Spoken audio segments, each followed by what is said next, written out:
नमस्कार. आज 11 फेब्रुवारी संध्याकाळचे 4:45 वाजलेत. आता आपण एक छोटीशी अपडेट बघणार आहोत, की सध्या कुठे पाऊस सुरू आहे या संदर्भाची माहिती.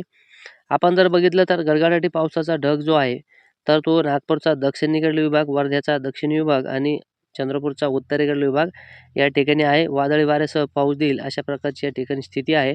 त्यानंतर मराठवाड्यातील नांदेडमध्ये देखील पावसाचे ढग आहेत आणि अजून ढगांची निर्मिती चालूच आहेत. परभणी, हिंगोलीमध्ये देखील काहीसा पाऊस होण्याची शक्यता आहे. त्यासोबतच वाशिममध्ये देखील पावसाचे ढग आहेत.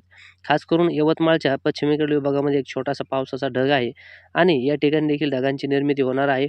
नागपूरमध्ये देखील ढगांची निर्मिती चालूच आहे. म्हणजेच आपण जसा अंदाज दिला होता त्याप्रमाणे काल सांगितलं होतं, की 4 वाजेच्या आसपास पावसाला सुरुवात होण्याचा अंदाज आहे.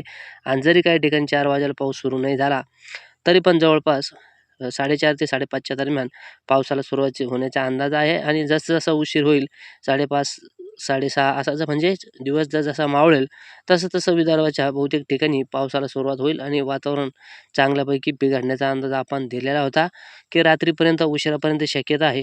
त्यामुळे या विभागातील शेतकऱ्यांनी जे आहे तर गारपीट देखील होण्याची शक्यता आहे. वादळी वारा राहील.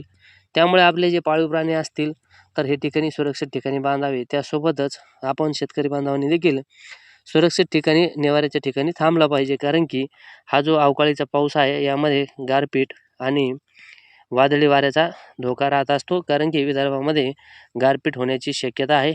अशा प्रकारची शक्यता असल्यामुळं शेतकऱ्यांनी नक्कीच काळजी घ्यावी. जो सविस्तर व्हिडिओ असेल तो आपण रात्री सांगणार आहोत. तेव्हा अशाच प्रकारची माहिती बघण्यासाठी चॅनलला सबस्क्राईब करा. धन्यवाद.